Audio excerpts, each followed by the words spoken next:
Good morning, ladies and gentlemen. Thank you for joining us at ConspiracyCon 2002. I appreciate your being here. We've got a very, very good crowd here and a very, very good guest with a special introduction by a gentleman who gave last night, if any of you attended our banquet dinner, a very powerful tribute, a very heartfelt and emotional tribute to one of our lost soldiers, Bill Cooper.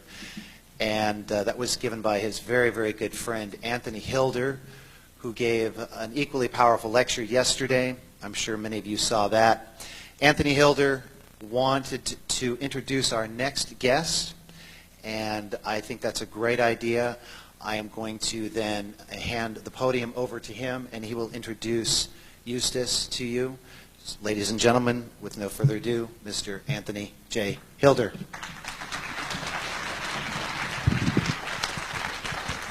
The only man in the history of the United States to be fired from the Library of Congress.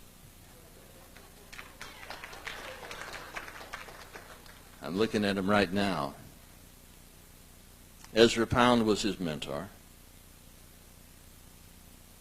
He is, in my opinion, and I've said it many times before, the best single researcher and author of conspiratorial material and the Federal Reserve in the history of the world.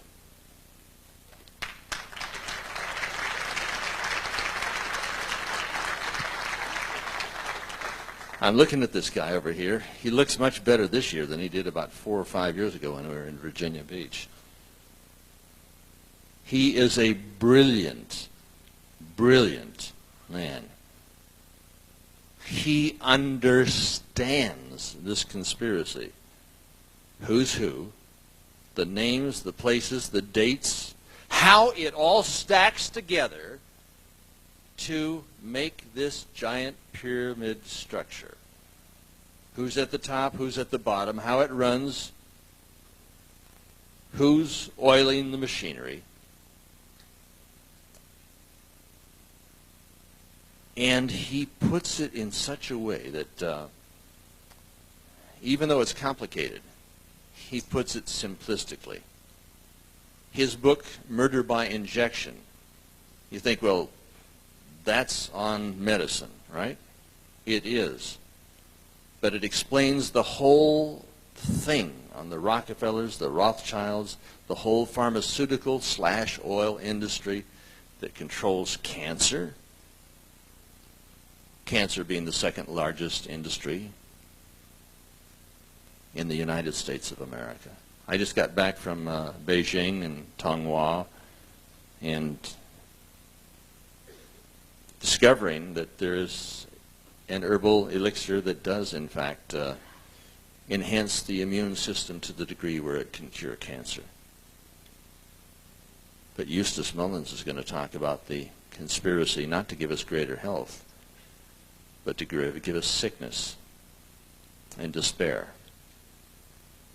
By understanding the bad guys, by understanding this pharmaceutical industry, by understanding the new world order, and those who would screech, Ein Volk, ein Reich, ein Führer, you can combat it. Because, like I say, if you liked what Hitler did, you're going to love what George Bush is doing. His book, The World Order, is magnificent. His book on the Federal Reserve is just pure brilliance. Would you all please stand with me right now and cheer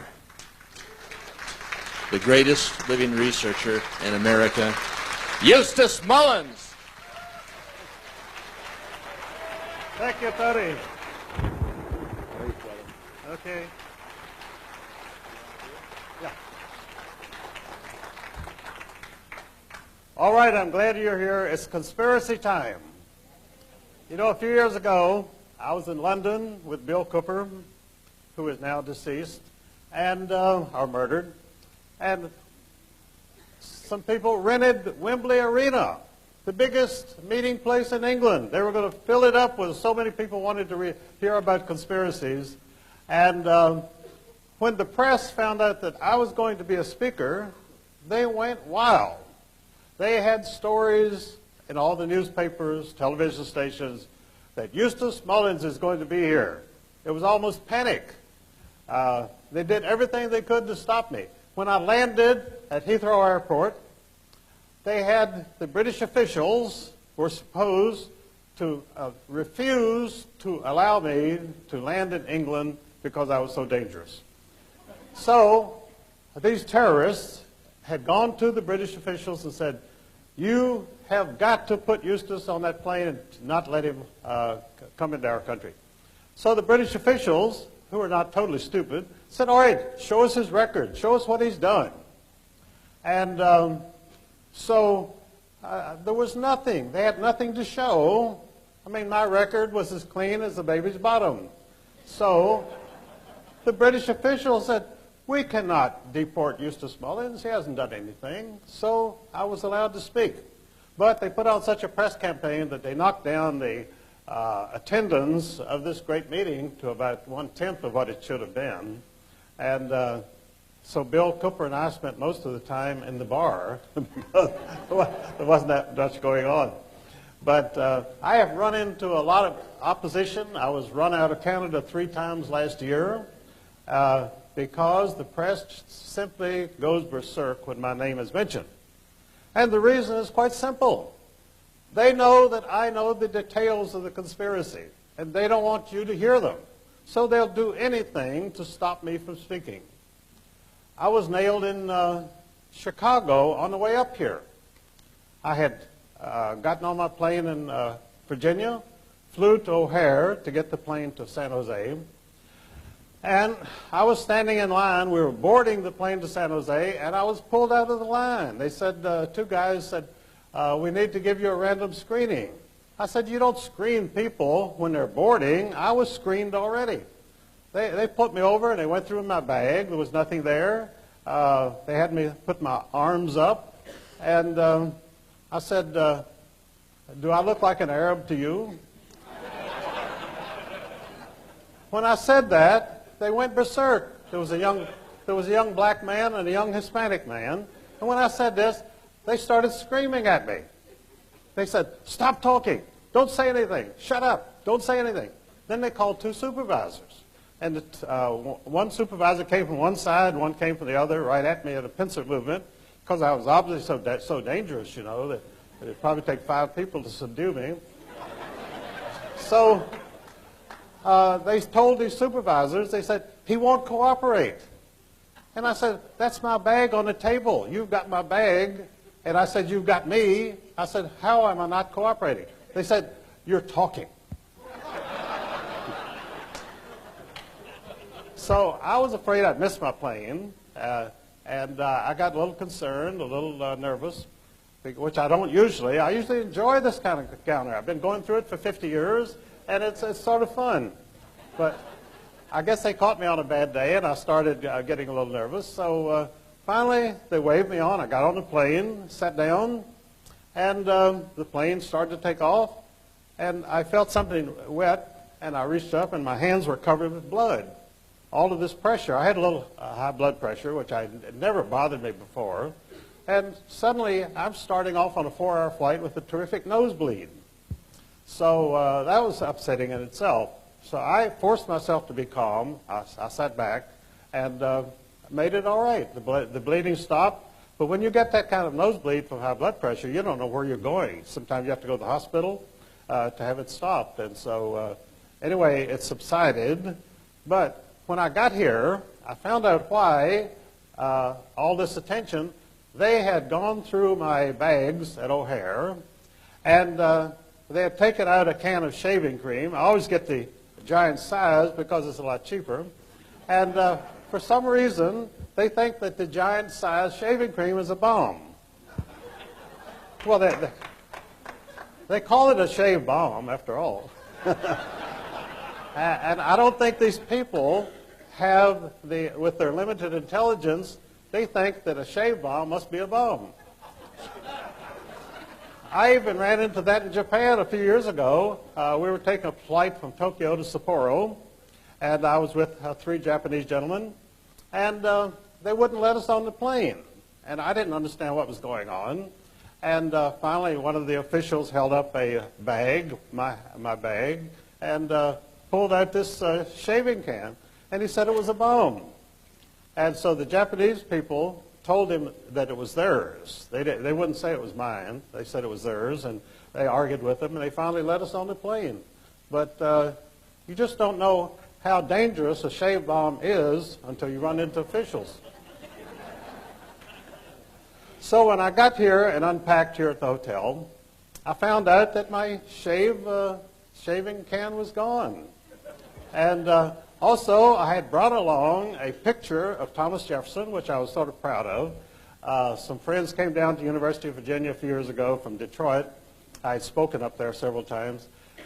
And there's a statue of Thomas Jefferson at the law school. There's about 4 statues of Jefferson around on the UVA campus, but this particular one is a very nice one, and it's all secluded by itself. So my friends took pictures of me standing beside Jefferson, profile, and I had this picture. This happened in 1977, and I looked at the picture a few months ago, and I realized that our profiles, which were matched up, were exactly similar. Every feature was exactly similar. It was like a double. And so I brought that along. I was going to show it to you, but that picture also disappeared from my suitcase. And as far as I know, that's all they took was the shave bomb and the picture. But I know that the FBI loves to get pictures of me. I don't know why. But they've got lots of them, and they're always willing to get one more. So they got that one. I have copies of it, so I'll travel with it from now on. But I was very chagrined. I used to go to meetings, and the FBI would hop out of bushes. I was at a funeral in Culpeper of a friend of mine, George Lincoln Rockwell, a few years ago. And to get to the little cemetery, you had to walk through some bushes and through some backyards. And every bush that I passed, an FBI agent jumped out in front of me and snapped a picture. And so I thought, my gosh, I would think they'd have enough. But they always want one more, and so they got more. But this is a lot of attention. You know, I was under daily surveillance by the FBI for 33 years. I used to come out of my apartment in Chicago, and there'd be 3 carloads of FBI agents parked in front of on Lincoln Avenue, right down the street from the Biograph Theater where they assassinated John Dillinger, and 2 blocks from the Clark Street garage where the St. Valentine's Day massacre took place. Very historic area. Although at that time, there was a dump. They hadn't rebuilt it. Now it's a tourist attraction. So whenever I came out of my apartment, they would very ostentatiously take off their speaker microphones from the dashboard and hold it up so I could see it, because this was supposed to intimidate me. Well, in fact, it was sort of flattering. I thought, this is my public.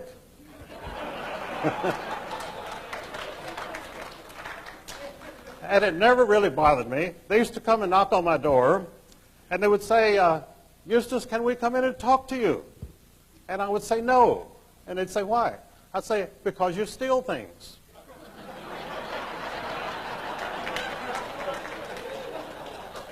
And then these agents would say through the door, well, if we promise not to steal anything.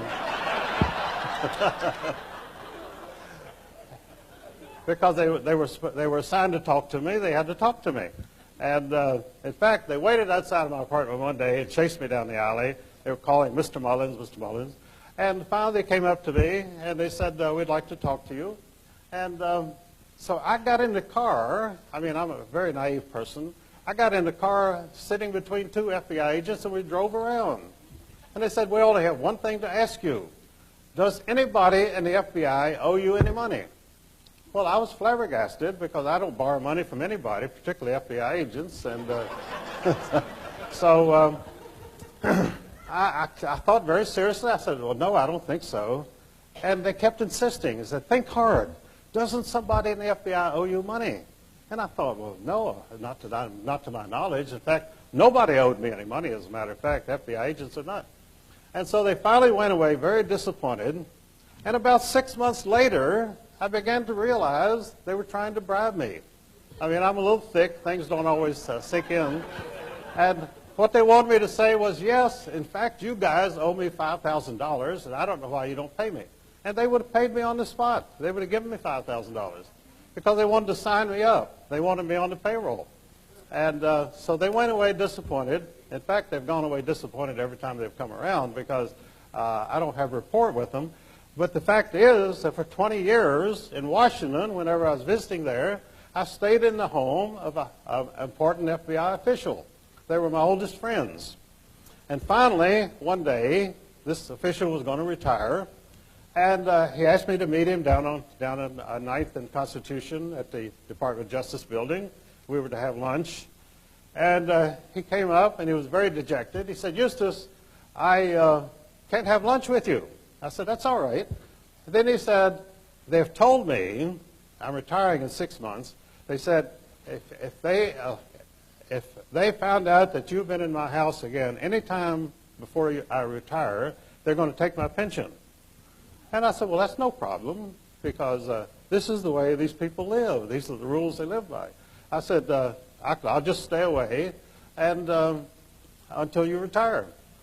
And he was so dejected, so humiliated by his own employers that he could not have a friend in his home who had never been arrested, never got a parking ticket in his life and anything. And to him, it was the most mortifying thing I'd ever done. I said, look, don't think about it. I didn't contact him until after he retired. Then I went right back, and that was my Washington headquarters. I stayed there all the time. But this is what you have to do. This is power. This is terrorism. This is intimidation. This is forcing you to acknowledge that you as an American citizen have no rights whatsoever. And of course, I find that out in court. Whenever I go into court, let me tell you, when you go into an American court, Jerry Spence is one of the most famous attorneys in the United States. You see him on television. He wrote a book a few years ago called Justice for None. And the first sentence of that book is, there is no justice for any American in any American court.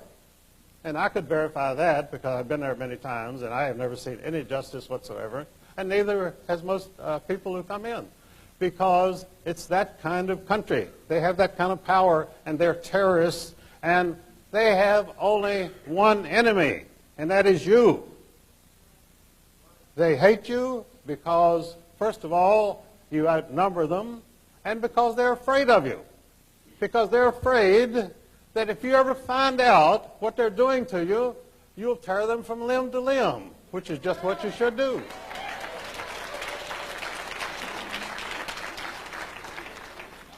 So it's a state of war, war of the government against the people. And how do you win that war? You fight back. I've been fighting back for 60 years. I went into the Air Force in 1942, served throughout World War II, but I really didn't start to fight until after I got home. I came back to the home front, and I saw so much corruption and so much dictatorship that I've been fighting them ever since. Then I met my mentor, Ezra Pound, in Washington, D.C. I went to an art school. And Ezra Pound had been imprisoned in an insane asylum without trial. He served 13 and a half years without trial, the longest period of time without trial of anybody in American history. I finally got him out in 1958. And my record is a little unusual. I always considered myself a patriot, but my education was entirely sponsored by 3 men, all of whom were accused of treason. I went to Washington Lee University, which was founded by George Washington, which its president was Robert E. Lee, and they were tried for treason. They were not tried. They were accused of treason. They would have been hung if they'd been convicted. They were never convicted. Then Ezra Pound completed my education, was tried for treason, never tried for treason, but he was indicted. He was indicted by a man who knew all about treason, a man named Alger Hiss, a communist on the personal staff of Franklin Delano Roosevelt. And Alger Hiss was very upset about Ezra Pound. and they had the Department of Justice indict him for treason, and it was so ridiculous that they never dared to try him. So when they brought back Ezra Pound to Washington, D.C., flew him back, they said, how are you going to defend yourself against the charge of treason? Ezra Pound said, I will stand by everything I have ever said or written. Well, that was the wrong answer. That brought consternation. They did not want him. They want you to grovel. They want you to say, I'm wrong.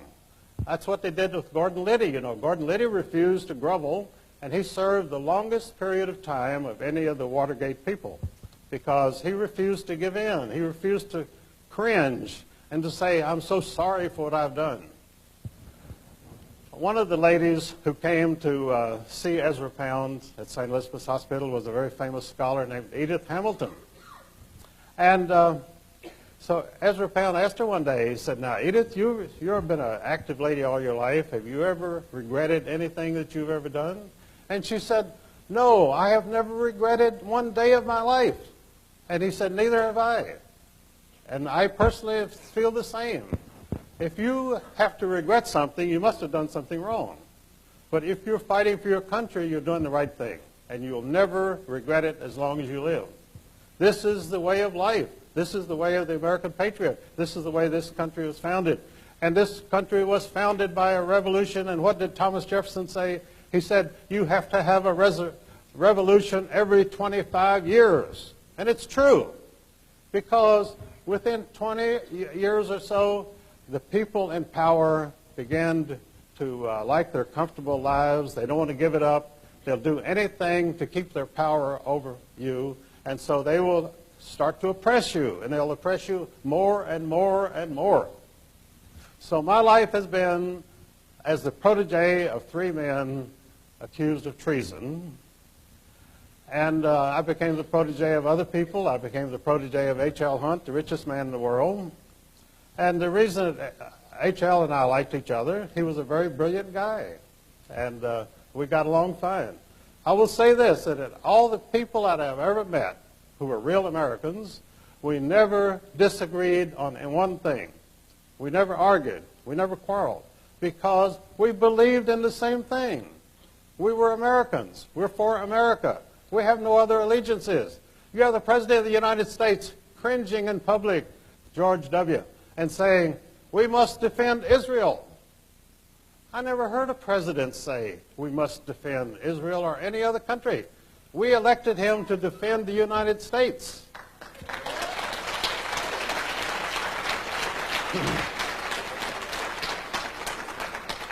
But unfortunately, George W. is a prisoner of the most dangerous and ruthless people in the world, and that is the Israeli fifth column, which totally governs this country. You have no Congress. You have no president. You have the Israeli fifth column. And what is the fifth column there? A fifth column's function is to disrupt and destroy the country and make it the prisoner of a foreign government. And that's what these people are dedicated to doing. Kenneth Edelman, Richard Pearl, Paul Wolfowski, Billy Crystal, all these people are totally loyal and dedicated to the state of Israel. They hate America. They hate you. They would like to see you enslaved for the rest of your life, and they're doing everything they can to achieve that objective. So in my experience, there is only one thing to do, and that is to speak out and to go. I travel everywhere, and I tell people, this is Paul Revere time. This is toxin time. Sound the toxin. Let the people know the enemy is here, and we are ready to fight. And that's been the story of my life, and it's been a very interesting life and a very full life. And I've met so many wonderful people, and people like Ezra Pound who would work with me endlessly because they knew that I would carry the ball. And that's exactly what I have done. I started off in Chicago as a magazine writer, and then I went with a motor club, and we had a little newspaper which published bulletins, and every day I would call up the City News Bureau, which was a local reporter's outfit, and give them bulletins for their papers. And one of the men I used to call was a young reporter named Walter Cronkite.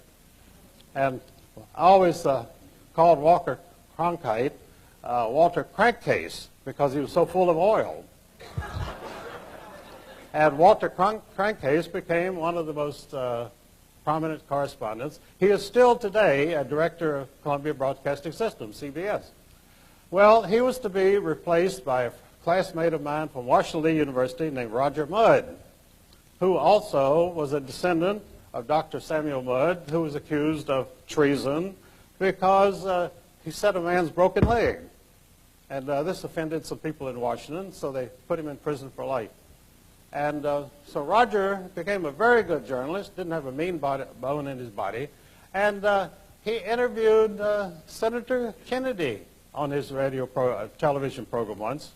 And Kennedy poured out this story about how he fought against the raging tides to save his pregnant girlfriend.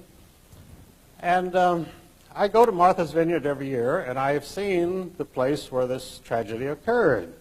The water is 4 feet deep. Now, you couldn't even drown Chandra Levy in water 4 feet deep. So that's where the pregnant girlfriend drowned. And so Kennedy got so agitated about tourists coming there that he had the Massachusetts State Highway Department tear down the bridge because he was running for re-election, a tight re-election, and hundreds of people were flocking to see the bridge and driving down there. So he had to rip out the whole bridge. I think they put it back now, but for about 5 years you couldn't even drive down there. But these people are so cowardly. They're fearful all the time. They don't enjoy their power because they're so afraid of you. And so what you've got to do is to hate them as much as they hate you, frankly. I'm not an apostle of hate, but that's what you have to do. In your own self-interest, you have to know these people, know what they're doing, know what their programs are, and that's why they go after me with all these newspaper stories, TV denunciations. I spoke at a meeting of the Constitution Party, Pennsylvania, a couple of weeks ago. I was invited to come and speak. When I got there, they had backed down. They didn't make a reservation for me at the hotel. And they said, well, we're told that you're anti-Semitic. And I said, who told you that? Bring them in. Let me hear the witnesses. Well, they didn't have any witness. They had some words typed on a piece of paper, paragraph, which they claimed was from one of my books. It's a book that I never even published, and I haven't seen it. And they didn't have a copy of it. But they said, did you write this? I said, certainly not. Then they said, well, will you, before you speak, will you assure the audience that you're not anti-Semitic? I said, certainly I will, and I did. And so I balked them at every turn, but I finally had to sue them. I threatened to sue them to get my pay because they refused to pay me. But they were just a bunch of rats who had decided they were going to give me the business, and it didn't work. And the reason they attacked me in Chicago, if you've seen Sid Skolnick's writings, Sid is a very aggressive reporter up there. And he uncovered the story of Mossad, the Israeli intelligence agency. Mossad got its income from the Chicago Public Works Department because the mayor was Jake Arvey, a Zionist, and he was backed by Colonel Henry Crown, the armaments king of General Dynamics Corporation. And so they cooked up a scheme where they had 10,000 alleged workers at the Chicago Public Works Department who didn't exist. And those 10,000 checks every month went to Mossad, and that's where Mossad, they became the most powerful intelligence agency in the world because of that income every month. And in fact, a repercussion of this happened a couple of years ago when all of downtown Chicago started to be flooded. All of the old sewer pipes collapsed, and everything was flooded downtown Chicago because no work had been done there for many years. The 10,000 mythical workers did no work, and all the money went to Mossad. Well, they knew that I knew this, and so they were laying for me when I landed at O'Hare Airport. And I wasn't expecting a thing. I thought I was just going to get on my plane and fly out here. It didn't turn out that easy, but I made it anyway. Because whatever you do, keep going. Don't look back. And Satchel Paige used to say, if you look back, you'll see whether they're gaining on you or not. And you don't want to do that. Just keep on running. And that's the way to go for it. But as I say, they kept Ezra Pound in prison for 13 and a half years. And I met a newspaper man who, a congressman owed him a favor. His father owned a newspaper in North Dakota, the biggest newspaper there, and he backed Usher Burdick for election to Congress. And so Usher Burdick owed him a favor. So Rex went to Usher Burdick and said, I took Rex to meet Ezra Pound, and Rex talked to him, and he said, well, you don't belong in here. And Ezra Pound said, don't you think I know that? And so he said, I'll do something about it. So he went to Usher Burdick, and Usher Burdick went on the floor of Congress and said, why is the government holding this man? There was no answer, because they had no reason to hold him. So they had an 8-minute hearing, and after 13 and a half years, Ezra Pound walked out a free man. But they made one proviso, that he'd leave the country, even though he's a citizen in good standing. Well, he had married an English girl, and they had lived in Italy, so he was perfectly willing to leave. But I wish he had stayed, because the United States needed him. They need him today, because this was a very great man. And he initiated and commissioned me to write the Federal Reserve book because he knew it was important. And I went to the Library of Congress, and I got the material, and I published it, and it's been in print since 1953, and many subsequent editions. But he was the spark plug which got me onto this whole thing.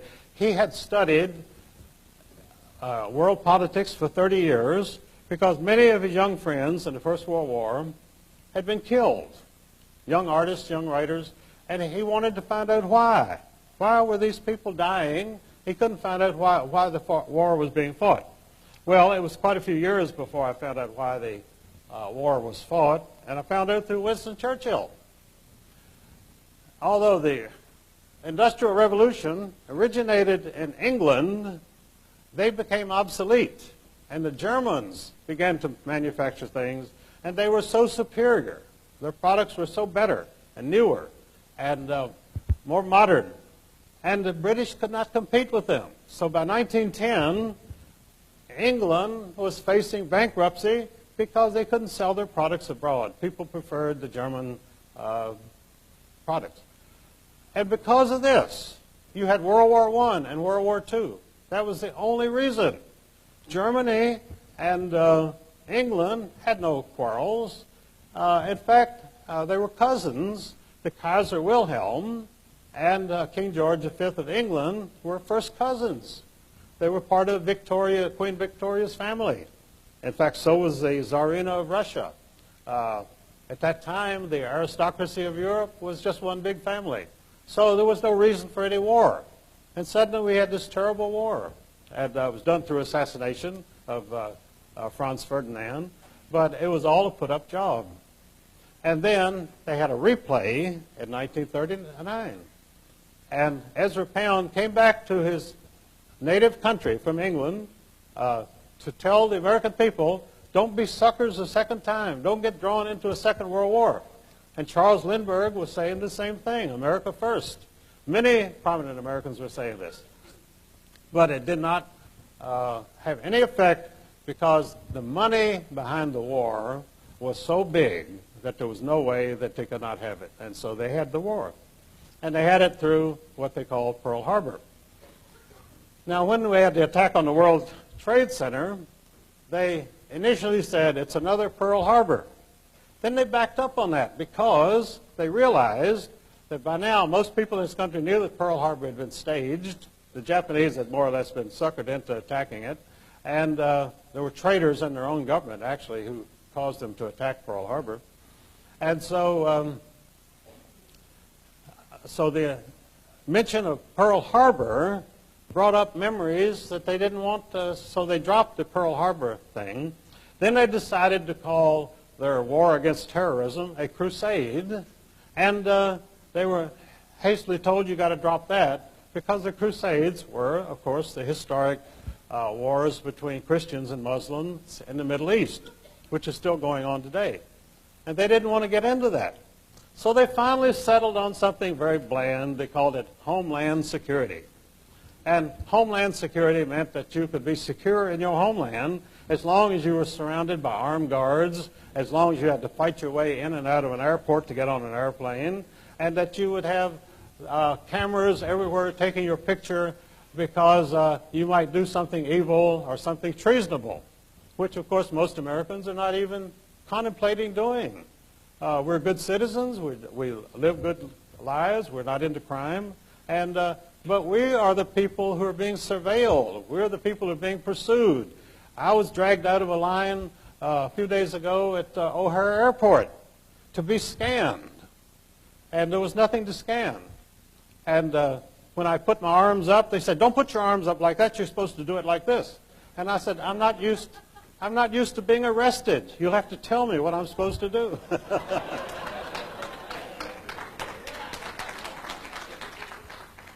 And I almost had a small riot. I had these two inspectors, and then I had the two supervisors rushing at me. And you would have thought John Dillinger was on the loose, you know. Stop this guy. Stop him before he kills more. But I survived that, and I've survived many things. But as I say, the 33 years of FBI surveillance that I endured, I found very interesting, and it showed what the country has come to, because they have to fight phantoms. They don't want to fight the real enemy, because the real enemy is in the conspiracy, and they're running the show. So the conspirators are fighting you, and that's why we're here today.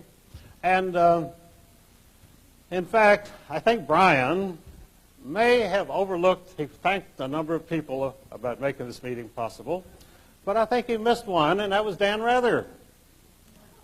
I think that you wouldn't even come here today if it wasn't for Dan Rather lying every night, and you have to come here to find out what's going on.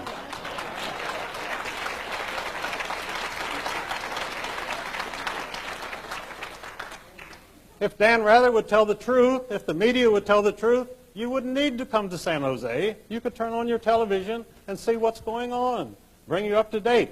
But because they give you nothing but lies, nothing but propaganda, that's why we have this meeting, and that's why we're fighting the conspiracy. Because we're tired of being lied to. We were lied into 2 world wars. We were lied into Korea. We were lied into Vietnam. The Cold War hoax, I've written articles about it for years. I called it the $5 trillion hoax.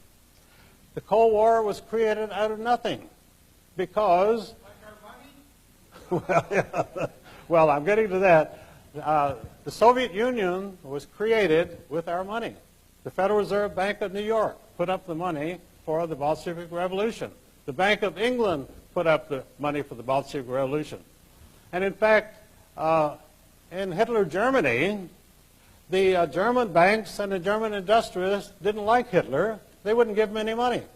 So the Rothschilds had to have the Bank of England finance the Nazi movement. And at the end of the war, when they tried the Nazi so-called war criminals, they never touched the bankers who had the Baron Schroeder, and one of the members was a director of the Bank of England, and they were never indicted. They were quietly released, and the people that they indicted and tried at Nuremberg, of course, were the figureheads. But the real powers behind World War II and the Nazi Party were never tried, and have never been tried to this day, because their minions were tried and executed. And in fact, in my book on Murder by Injection, I point out that they actually went after some of the officials of IG Farben in Germany, and IG Farben was controlled by the Rothschilds. They had an American branch of IG Farben, which Paul Warburg, founder of the Federal Reserve System, was a director. And IG Farben's goal was to control the chemical industry of the entire world. And so they set up an American branch and a South American branch and a European branch. and it was the IG Farben people in Germany who were tried and executed for experiments on prisoners. And they have carried on those same experiments on prisoners in this country ever since, and nobody is arrested. They give them $1 a day for enduring these experiments. The same experiments that people were hung at Nuremberg for doing in Germany. So what's good in one country is not necessarily good in another country, apparently. But I do say that under this conspiracy, in the United States today, anything goes. And that's the problem. The courts will stand up for anything.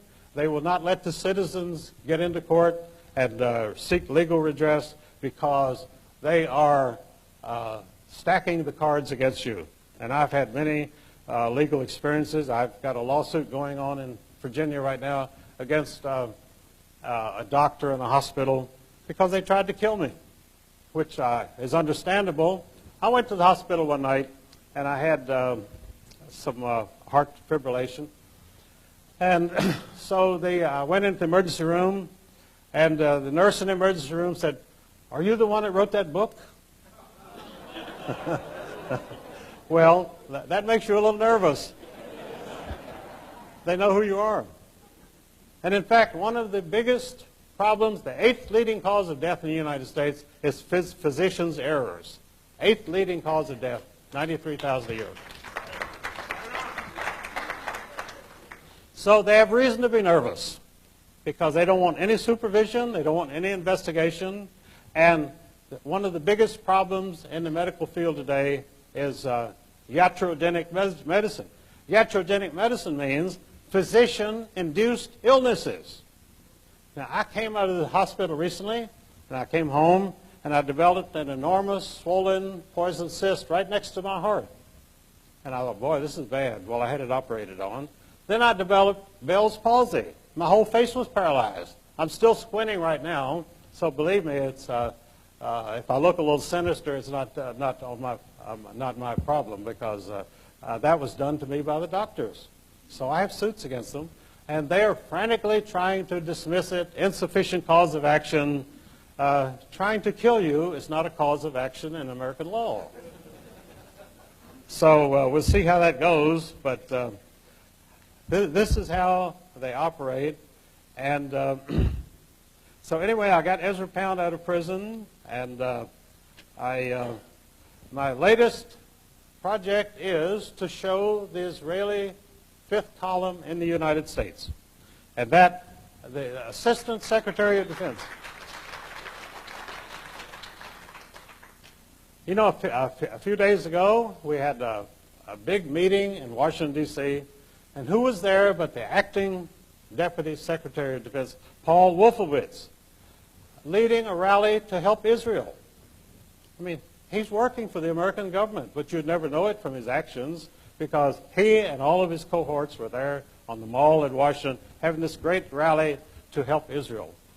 Because at least they're honest about what they're doing. They're frank about it. They're not trying to deceive anybody. They're not going to do anything for the American people, but they're going to devote their life to Israel. And I think that's fine. I think they should go there and devote their lives to Israel. But just get out of this country.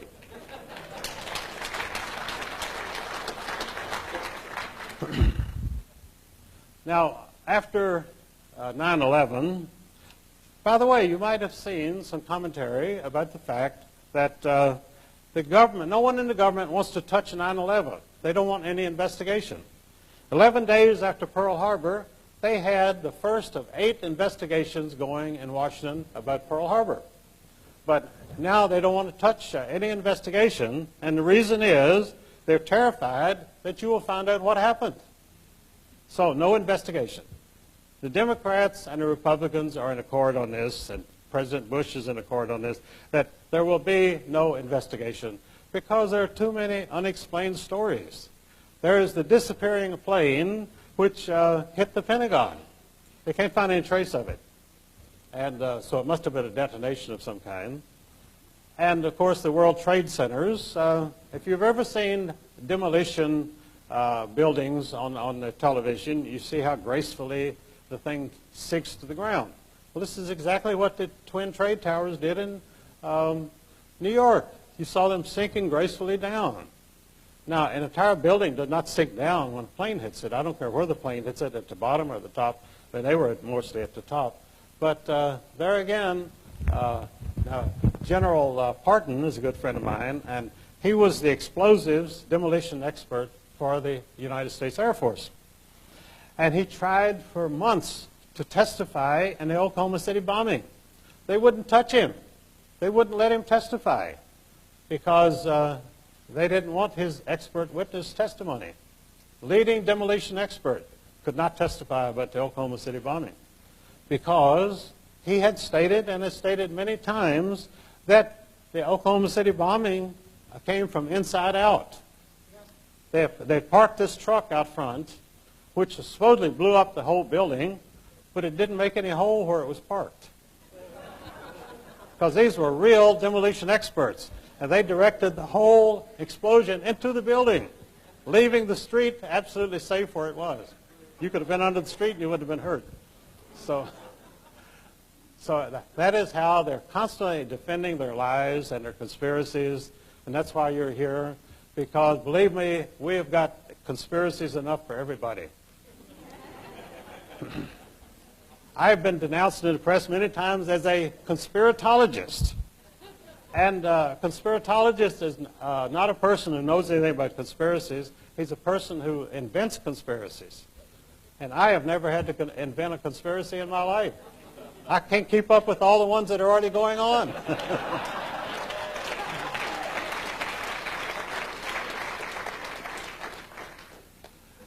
But conspiracy itself is apparently the American way of life. The Federal Reserve was conspiracy was one of the most famous of the conspiracies. My book on the Federal Reserve System for about 20 years, I published editions of it under the name the Federal Reserve Conspiracy, because that's what it was and that's what it is. And I'm the only person who ever called it a criminal syndicate. I said the Federal Reserve System is not federal, no more than Federal Express. It has no reserves. It doesn't need any reserves because they could print all the money that they want. Why? If you've got the printing presses, why do you need reserves? And it's not a system because it's a criminal syndicate. These people conspired to rob the people of the United States. That is a criminal conspiracy. You can't, under law, you cannot define it any other way. And of course, no one has ever indicted the Federal Reserve people or pursued them legally on this because you can't get into the courts. When you go into the court, who is sitting there but the judge? I had a judge. I sued the Anti-Defamation League for $100 million a few years ago. And I went before the D.C. court in Washington, D.C. And this is down at 3rd and Pennsylvania Avenue. When I used to walk, my friend George Stimson, the founder of the National Press Club, he would walk home down Pennsylvania Avenue in the evening to Capitol Hill, where he lived in a little hotel there. And we would walk by two buildings. One building was the Masonic building, and the next building was the Standard Oil building, Standard Oil office building. They were fairly modest buildings because they had limitations on how high the buildings could be. And we would walk past these two buildings. They were the most two prominent buildings on Pennsylvania Avenue. Well, they finally realized it was a little obvious, so they tore them both down and they built a big new courthouse at 3rd and Constitution, and that's the federal courthouse. That's where I went with my lawsuit. Well, the judge that they assigned to me was named Judge Harold Green. And Harold Green was the one that broke up the American telephone system because the people in Russia were always complaining to the United States that we had such a wonderful telephone system and they had a lousy telephone system and it made them look bad. So Judge Harold Green decided, well, if we want to get along with the Russians, we've got to make our telephone system as bad as theirs. I mean, these people have odd ways of thinking. It's very difficult for you to follow their line of thoughts because they're insane. Criminally insane. And as I say, I got my education in the insane asylum under Ezra Pound, so I know all about it. I went to 4 of the best universities in the United States, and I didn't get any education. And we were all veterans, and we would have meetings at night, and we'd say, what's going on? we're not getting any education here at these famous universities, and they didn't know what to do about it. They were very concerned, and the professors were all like scared rabbits. They were scared to death. They were scared to open their mouths. And, you know, we were fighters. We were young people, and we were willing to fight. And we could not understand why these professors, who had very secure positions and lived well, were so scared. They were always scared. They were scared rats. And they're scared rats today. And that's because they do not stand for anything. They have no character. They have no backbone. And they won't fight for America. So we would have these meetings and wonder why we weren't getting any education. And I finally left the university and went to Washington to go to art school. I said, I might as well study art. I can't learn anything at an American university. In fact, in my biography of Ezra Pound, I stated that no one is so cut off from learning as a student at an American university.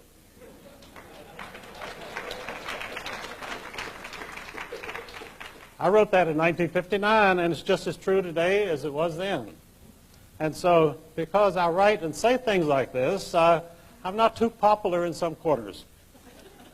But that doesn't bother me because I'm not looking for popularity. I just want to tell people the facts and let them, I want to give people information so that you can act on it.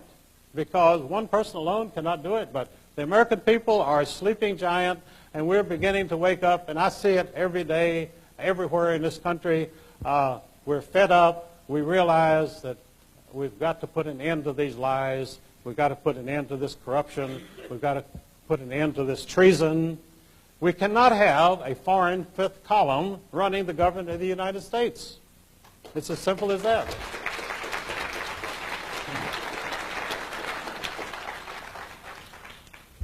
Now, I wrote an article for Rick Martin a couple of years ago, 5 years ago, called The Cold War Hoax, which stated that it was a $5 trillion hoax on the American people. And that was verified by one of the leading Israeli fifth columnists, a editor named Norman Podhoretz, who edits the Commentary magazine in New York City for the American Jewish Committee. And in his autobiography, he boasted that the whole Cold War was created out of nothing, simply so that the United States would have an enormous defense budget and we could furnish all of our military equipment to Israel so that they could fight the Arab nations. That's what it was all about. The Cold War was about Israel. It had nothing to do with the Soviet Union. And, of course, the Soviet Union was being supported by the American taxpayer since 1917. That's all in my book, all documented, never been challenged by anybody. Do you know, in 50 years, I have never been able to get anyone to debate me. And I love to debate. I'd like to debate for hours. Let the other person give their opinion, their documentation. I'd like to hear it. I'd like to challenge it. They will not do it. I have appeared at debates where there would be an empty chair. Someone was going to debate me, but they didn't show up. I appeared before the Fairfax Republican County Committee, which is a very important committee in Washington and Northern Virginia. And in fact, they were the ones that actually got Reagan nominated for president. And so we were going to talk about the Federal Reserve System, and an official of the Federal Reserve agreed to appear, named Robert Stern. Well, he did appear, and we debated, and that's the only debate I ever had. And 6 weeks later, Robert Stern had a Washington heart attack. So nobody's ever debated me since, because I guess they realize it's just too damn dangerous. But I have seen so many things like that happen. And as I say, the Cold War was totally phony because we had created this demon, this monster, which did not exist. Russia was and is and always has been a third world nation. One reason for that, the reason communism was imposed on Russia was it was the richest nation in the world. The Tsar of Russia was the richest man in the world. He controlled wealth which was unimaginable anywhere in the world. And because of that, his cousins in Germany and England, who were the kings of Germany and England, hated him, envied him. Rich people have a lot of envy. They can't stand to see anybody who has any more money than they have because it just kills them. They can't even live. They say, that SOB has got 10 times as much money as I have. And they can't sleep at night. It's just something they can't get over. So they murdered the Tsar and took his money. And in imposing communism on the American people, which was done by the British Secret Service, by the way, the Russian people had no part in the Russian Revolution. Didn't even know what was going on. It was done by the British Secret Service, working for King George. So they took all of Tsar's gold, and they shipped it to the Bank of England and to the Federal Reserve Bank in New York. And that left the nation, the new nation of Soviet Russia, with no money. So we had to start sending them money right away because their money was in the Federal Reserve Bank in New York. So the American taxpayers had to make up the difference. That's the way things work. It doesn't, I don't know if it makes any sense or not, but that's the way it works anyway. And so the Russians had no capital, no gold, and so they've been supported by the American taxpayer ever since. We have had relief missions to Russia in 1917, 1919, 1921, and J.P. Morgan Company became the biggest supporter of Soviet Russia. Dwight Morrow, who became the father-in-law of Charles Lindbergh, Jr., was their biggest supporter, J.P. Morgan. Now, the communists were supposedly, they hated capitalists and they hated banks, bankers. But yet J.P. Morgan, the most famous banker in the world, was practically the sole supporter of the Soviet Union. And for many years, only 2 people could land at Moscow airport without permission, flying any time. They were Armand Hammer, founder of the Communist Party of the United States, and David Rockefeller, who may be the real founder of the Communist Party, I don't know. But anyway, Armand Hammer had the title and David Rockefeller had the money. They could land at Moscow airport without getting shot down, but no one else could. If they approached the airport, they'd be shot down immediately. So that shows you who the real power is. In 1936, a member of Paul Warburg's banking firm, Otto Kuhn Loeb and Company in New York, which was a Rothschild operation, he landed at Moscow airport. And Stalin himself, the ruler of Russia, who murdered 1 million people a year, came out to visit him, came out to welcome him, and practically groveled before Otto Kuhn, a little Jewish banker from New York, because that's where the real power was. Stalin had power in Russia, but he had no power anywhere else. If he walked outside the borders of Russia, he'd be nobody. But these bankers are powerful all over the world, and where they go, they're revered. People hang on every word, and they absolutely listen to them and will do anything that they say. And that's the kind of world we have because the money people exercise the reins of power. And they can call themselves democracies, they can call themselves fascists, they can call themselves Nazis or communists, but they're all the same people. And the people in those countries, we've denounced communist countries and fascist countries, but this country, as many commentators have said over and over again, is becoming the most fascist country in the world because the government becomes more powerful, the people are stripped of their liberties, and we have these plebiscite elections where the candidates for election refuse to tell you what they stand for. They don't dare tell you what they stand for, because if they did, you wouldn't vote for them. So this is what we have, the plebiscites, and we used to denounce the Nazis during the 30s for having plebiscites where people would vote for their nominated candidates and they really had no choice. And we have the same thing. But the Cold War itself was the greatest travesty of all time because there was never any war between Soviet Russia, this great menace which was about to crush the United States, and the roads were collapsing. Paul Roberts and other economists visited Russia during the 1960s, 1970s, and they were appalled. They said, this is a third world country. Why are we afraid of this country? Because the American people were not informed of this. They were told how the Soviet economy was booming, The Central Intelligence Agency was doing its job, which is to sell propaganda to the American people for whatever government program is going on. And the CIA was issuing these glowing reports every year of the enormous Soviet army, the most powerful army in the world, and the Soviet economy, the fastest growing economy in the world. And we were reading this. These were official CIA reports. They'd give them to Congress, and Congress would say, now we've got to increase our defense budget again. We're spending $280 billion a year. We've got to increase again because the Soviets are becoming more of a menace every day. And the Soviet Union did not even exist as a military power. They finally went into Afghanistan, and a few tribesmen in Afghanistan crushed them, and the whole country collapsed. That was the end of communism, because they went into Afghanistan. So it was obvious that they would never have attacked the United States. It wouldn't have lasted 2 days. But this is the sort of misinformation that you get from official sources.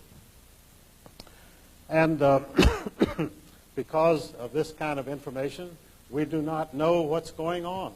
We have to make decisions about our country when we don't have the facts.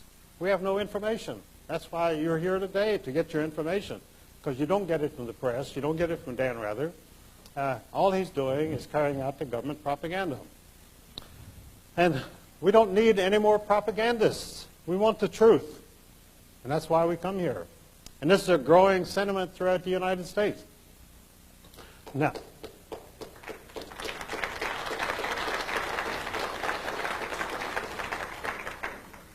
there is more and more information going because of the internet and because people have email and voicemail, and the government doesn't know what to do because the people are getting information. They're not depending on the CIA. They're not depending on the FBI. And this puts them up the creek because they have to now reorganize their programs because you people are finding out what's going on.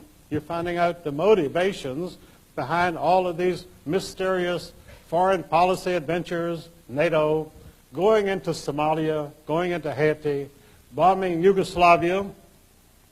You know, the old Nazis must have felt real good about bombing Yugoslavia because Hitler had this ambitious plan for bombing Yugoslavia into rubble during World War II.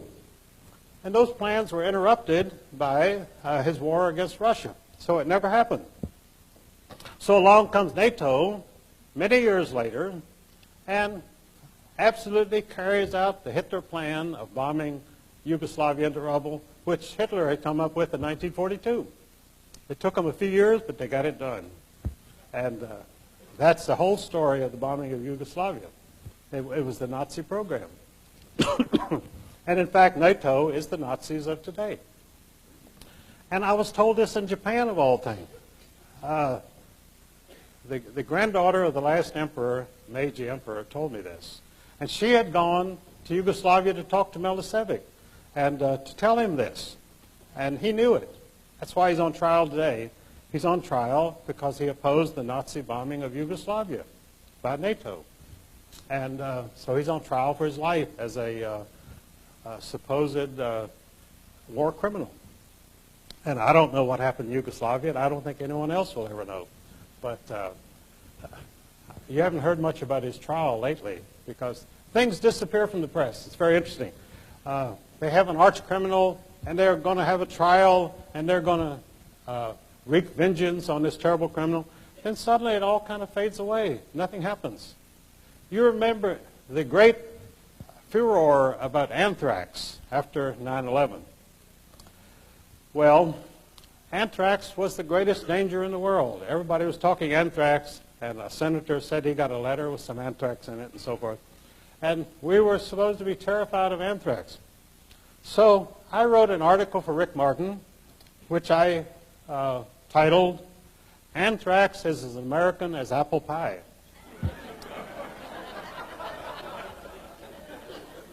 Which it was.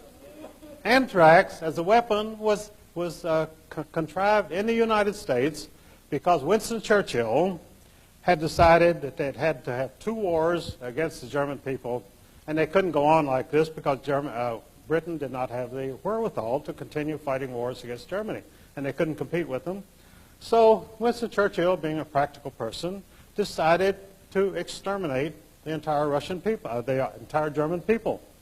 And so he came to the leading chemist in the United States, James Conant, president of Harvard University, and he said to Conant, I need something to wipe out the German people. Now, the Germans are supposed to be the great exterminationists. They're supposed to be the people who want to exterminate other people. But in fact, the only candidates for extermination in the 20th century have been the German people. Because Churchill said to Conant, get me something that'll kill every human being in Germany. And Conant said, well, fine. You know, after all, he was president of Harvard University, and he wouldn't be shocked by a request like that.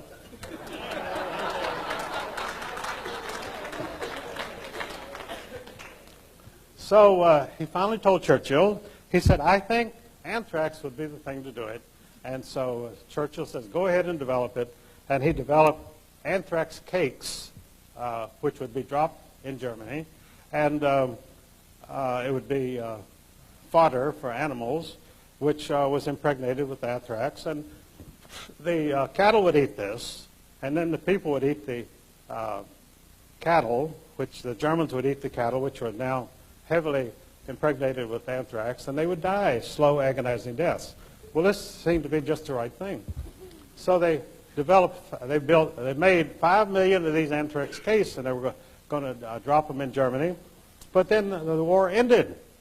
The Germans quit on us, and so they never had a chance to exterminate them.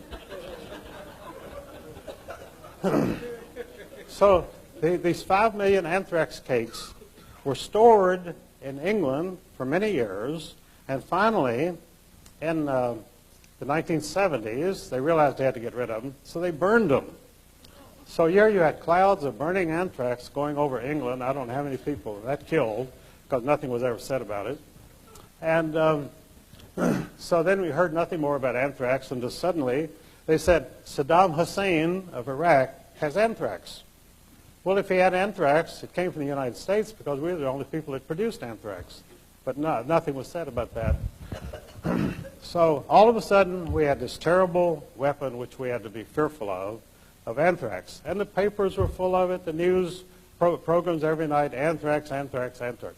And this went on for months. And then when my article came out about anthrax as American as apple pie, anthrax disappeared from the news. How long has it been since you've heard of anthrax? They'll mention it once in a while in a passing, but the great campaign of anthrax was abandoned because I had exposed the fact that James Conant had worked on it right here during the war at Fort Detrick, Maryland. Same place they developed AIDS, by the way. They're very active at Fort Detrick. They come up with a lot of stuff. And so they just had to give up on the anthrax because they were using the anthrax scare to also have a new smallpox scare. They were saying that the bioterrorists not only are going to give us anthrax, but they're going to spread smallpox. So they had 17 million decaying doses of smallpox vaccine, which they wanted to get rid of.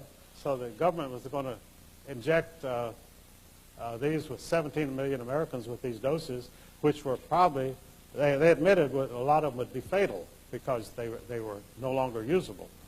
And they finally had to abandon that. But the pharmaceutical companies were dead set on going ahead with the great smallpox vaccination, which never happened because the risks were too great. They would have killed thousands of people. So they had to abandon that. And of course, I say they abandoned the great anthrax campaign. But these things disappear very quickly from the news. You never hear it again. None of your commentators will say, whatever happened to the great anthrax scare, whatever happened to the great smallpox scare. They simply go on to other things because they have new programs coming up all the time. And it's a corporation mentality because we have a corporate state, and corporations develop programs to promote this and to promote that, and every employee has got to get behind this 100%.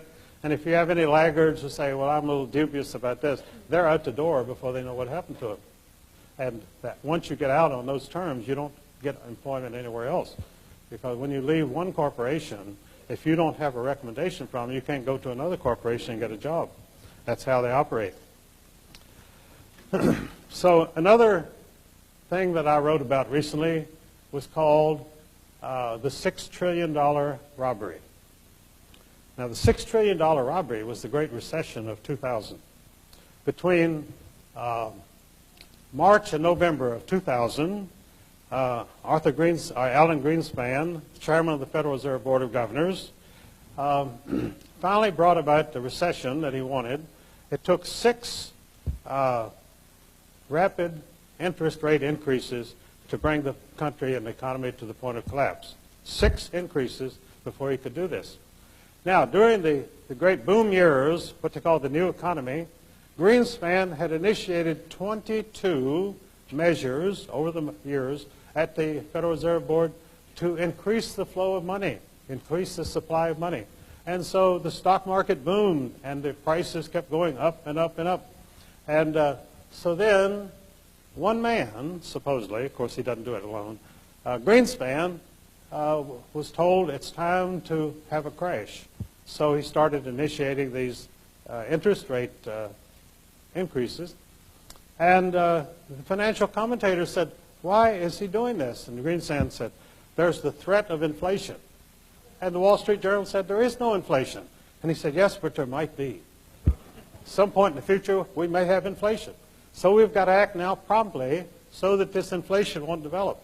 And so, and of course, it was all fake. Everything these people do is fake and lies. They have no background whatsoever for it. Milton Friedman has said for 50 years that the Federal Reserve has caused every financial problem in this country since it was initiated in 1914.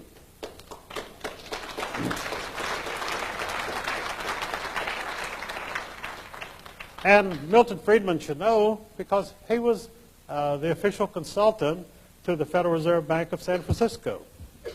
So he knew what he was talking about. But he actually disagreed with many of the things that the Federal Reserve did because they were too artificial, too contrived. They had no basis whatsoever, for no financial information behind it. They simply did it because this was their program. They wanted the market to go up or they wanted the market to go down.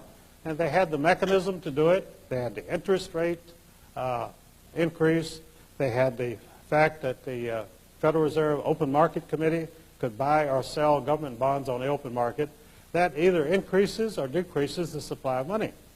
And the stock market daily prices are totally dependent on the money supply. If it goes down, the prices go down. If it goes up, if the money increases, they go up. So people on the inside always know which way it's going to go. They know 3 or 4 or 5 or 6 days ahead of time. And they can get in there and make their money. And if you are buying stocks, you have no idea any of this is going on. And you have these Wall Street analysts who are constantly telling you, oh, this is a good buy, you better get this is going up. And you buy it, and it goes down. Because Greenspan has done something to decrease the money supply, and the stock goes down. Then you don't know whether to panic and sell it or whether to hold it and it'll come back up. Well, it always comes back up. You know, J.P. Morgan was asked one day by a reporter. He said, Mr. Morgan, this is about 1910, he said, Mr. Morgan, what is the market going to do? And J.P. Morgan said, my dear sir, the market will fluctuate. And that's how he made his living, because it fluctuated. If the market remains stable, after all, the worth of United States steel is about the same from one day to the next, but the market goes up and down because it's being manipulated.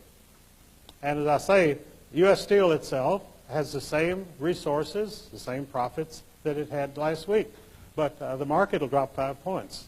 And that's because of the way that they manipulate the markets, and that's how they steal from you. And so the $6 trillion loss, which American people suffered from March to November of 2000, I call it the $6 trillion robbery. Greatest robbery in history. Al Capone never made as much money in his whole life as the Federal Reserve people make in one day. Never. Al Capone complained, by the way, to the press. He felt he was getting a raw deal. He was always being held up in the press as such a gangster, you know. And he said, I don't know why you reporters write these things about me.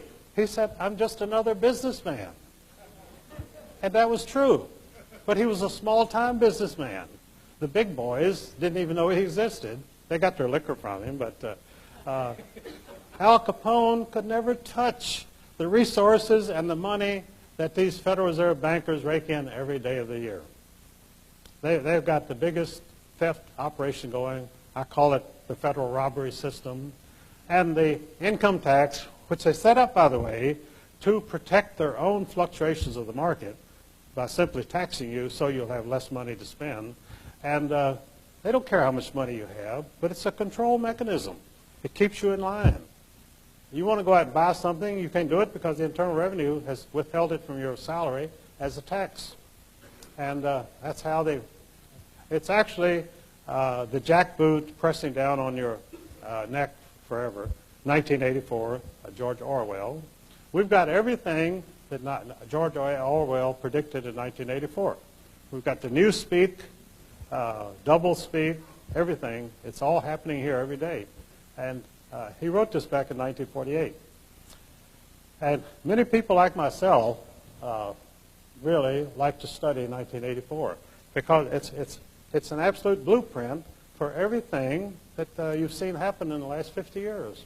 The control of the people, manipulation, and always at the bottom is government force. The government does not ever expect to persuade you to do anything or convince you to do anything, so they use force.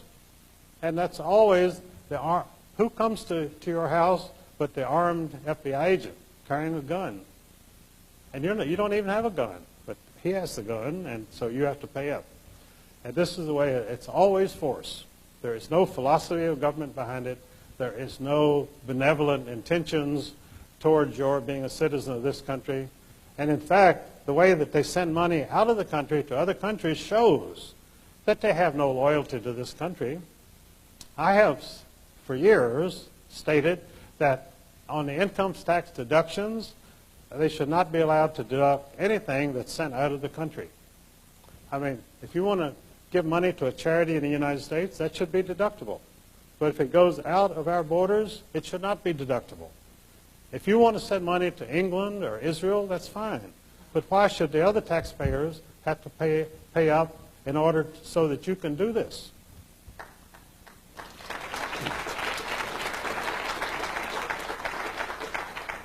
And you know that for 50 years, I'm the only person who's ever made that proposition. None of your politicians in Washington would ever touch us with a 10-foot pole because it's the foreign payments which they live on, because that's where the big kickbacks come out. Because when they send $10 million somewhere, they get about $1 million kickback, and that's why they do it. I mean, these congressmen, these politicians, they're not philanthropists. John D. Rockefeller was supposed to be a great philanthropist, but all of the things that he set up as great charities were actually part of his business enterprises. And at his charities, he developed the business products which became his most profitable operations. Everything the Rockefeller Foundation has done has been strictly business. And the medications, the hospital taking over the medical profession in 1913, at the same time he got the Federal Reserve System going, was all intended to make him more money. Because that's what he was in business for, to make money. And he makes that money by taking advantage of you because you don't know what he's doing. Because these things are always presented as all of the charities and philanthropies have, I read all their charters years ago, they're all written by the same lawyer in New York, Elihu Root. And they all say the same thing, the welfare of mankind. And it turns out to be the welfare of John D. Rockefeller. Because they don't do anything except for themselves. They never help anybody. But they always cloak it under the pretense that they're doing this for brotherhood and for helping other people, that they lie awake at night worrying how they can help other people, and they're robbing them blind constantly. And that's part of the conspiracy. Not only to steal from people, but to make you grateful for having been robbed.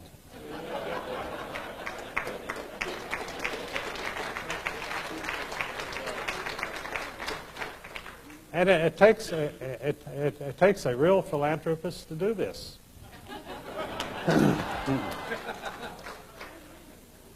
You know, I said I was a protege of H.L. Hunt, and I wrote some books with him down in Dallas. And H.L. Hunt did not leave a foundation because he knew they were all fake. And he didn't want some communist giving his money away. I knew John MacArthur also, who had the Bankers Life Insurance. He was a billionaire too. And John MacArthur was as good a patriot and American as you would ever want to meet in his life. And when he died, he left his money to a foundation. And that foundation today almost exclusively gives $350,000 awards to a lot of people every year. They call genius grants. And these geniuses, when you read what their projects are, I mean, you can't read it without laughing. And they also have a great bias because practically all the recipients of John D. MacArthur grants are lesbians because the lesbians run it. And after all, they are very partial to their own people. So if you're not a lesbian, don't apply to the MacArthur Foundation. You may be a genius, but you're not going to get the grant. And all of these foundations are totally taken over by people who hate the capitalists who accumulated the money to endow the foundations. They're always taken over by people who spend the rest of their lives fighting everything that these people stood for. John MacArthur must be turning over in his grave every day. Henry Ford, the Ford Foundation, became the most communist of all the foundations. And Henry Ford used to give my friend Elizabeth Dilling in Chicago $5,000 a week to fight communism. So after he died, his money has been spent to promote communism. And that's what it's been doing ever since. So I don't want to run over time here, but let's see what I've got really important that I want to get across to you. Half an hour? All right, good. Oh, I can cover a lot in that. What is the fifth law? Pardon? What exactly is the fifth law? Oh, well, I want to talk about the reign of terror. Now, what we're seeing take place in this country today, the sort of thing I went through at O'Hare Airport a couple of days ago, terrorism. By the way, these two inspectors who were giving me such a rough time there, and I told them, I said, look, I don't understand this. I'm not a terrorist. And this little Hispanic boy said, well, this is not about terrorism.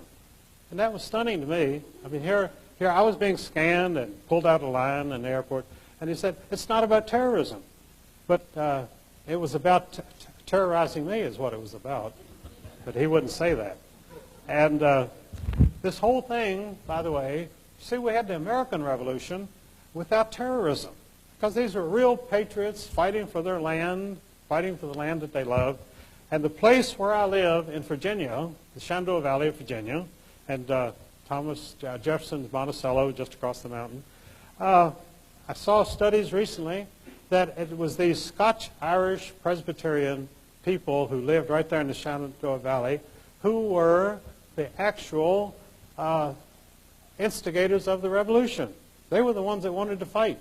And they started the fight, and that became the American Revolution. Started right there where I live in Virginia. So that's probably why I'm out traveling in the country today, carrying on the revolution. That's what my people have been doing for 200 years.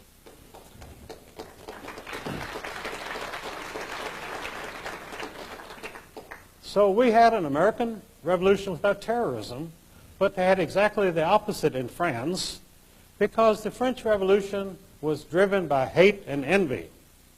The people wanted to kill the aristocrats, and the reason they wanted to kill them was they were inspired by the Rothschild bankers. The Rothschilds had become very wealthy, and they now had money to instigate revolutions on their own, so they instigated the French Revolution. And as the revolution progressed, they instituted a reign of terror. And they very quickly killed most of the aristocrats. Well, they ran out of aristocrats, but they still had the bloodthirst. So they started killing peasants. They put hundreds of peasants onto rafts and floated them into a lake and drowned them. They sunk the raft and drowned them. They were bound so they couldn't swim. And they were killing them. They were killing peasants right and left. They did the same thing. Stalin did the same thing in Russia. He killed 10 million peasants. And this was in the Ukraine, which had been known for many decades as the breadbasket of Europe. Well, after Stalin murdered the peasants because they didn't fit in with his 5-year plan. And the 5-year plan, of course, was drawn up by people who had never been on a farm in their life. They were intellectuals who spent most of their life in libraries. So they drew up these ambitious 5-year plans, and the peasants didn't fit into it, so they massacred them. Then they had no wheat, because obviously these commissars in Moscow couldn't go out into the fields and plant wheat. They wouldn't know a wheat seed if they saw it. So Russia's been starving ever since, and we've had to support them ever since because they don't have enough to eat, and they're starving today. This is what happens when you have what they call state planning. State planning always is initiated by people who have no idea how to plan anything. They couldn't even plan their own dinner that night. And they plan everything in the country, and everything starts to collapse, and it just keeps going downhill. So that's the situation. You have a modern economy, you have industry, and yet it's run by lunatics. You know, Ezra Pound, when he finally left the United States after being released, he was asked by a reporter in New York, he said, Dr. Pound, how does it feel to get out of the insane asylum? And Ezra Pound said, don't you know that all America is an insane asylum? That was his parting words when he went back to Italy. And when you see state planning, you have to think it is an insane asylum. And you get the feeling in Washington, I practically grew up on Capitol Hill, and one of the things I did there was to work for Joe McCarthy. And I am a member of the McCarthy Committee today in Wisconsin. And the John Birch Society, after Robert Welch died, the guys who took it over or inherited it from Welch, they sold off all of the buildings up there, made a lot of money, and moved to Appleton, Wisconsin. They were going to take over the McCarthy Foundation. And the first thing that they did, when they got to Appleton, they said to the committee, you've got to get rid of Eustace Mullins. And they were nonplussed by this because I had been the spark plug of the thing for some years. And there were some older people in it, but they were in their 80s and 90s, and they died off. And so I was almost the last survivor. And these Birch people came in and said, you've got to get rid of Eustace Mullins.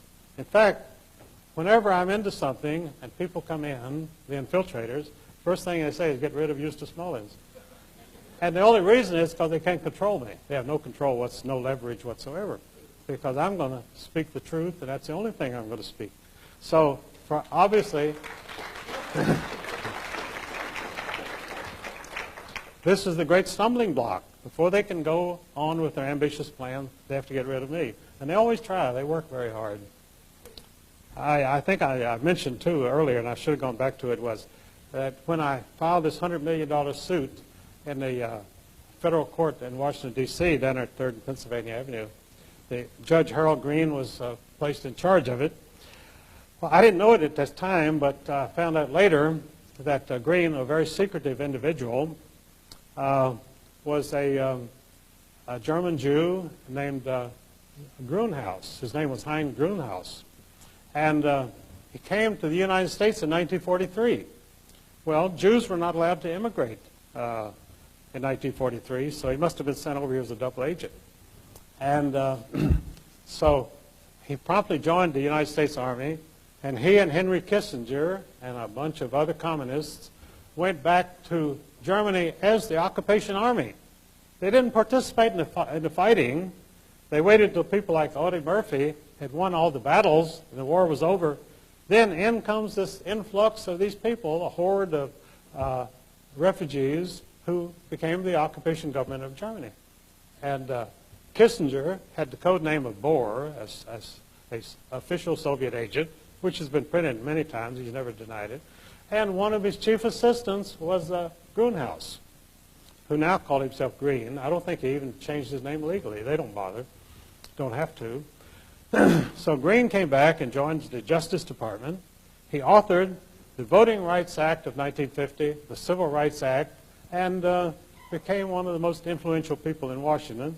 So they made him first a Superior Court judge, and then Lyndon Johnson put him on the federal court in Washington. So he was my judge, and he promptly dismissed my suit without a hearing.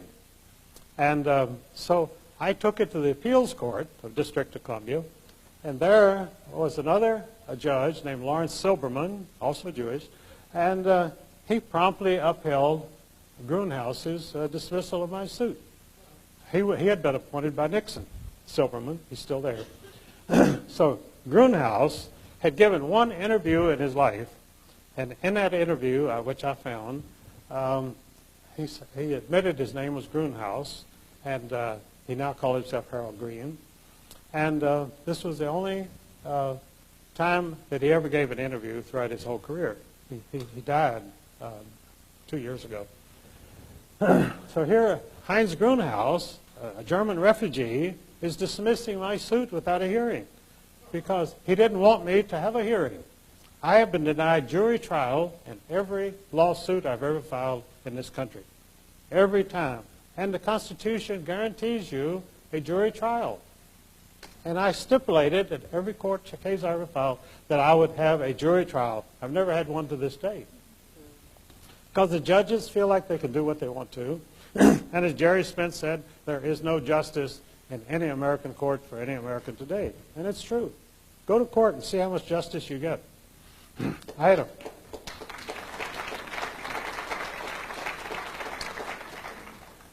a friend named Tom Donahue, and I started him in a radio program. And he's a refugee today. He's on the lam. I haven't heard from him for some years.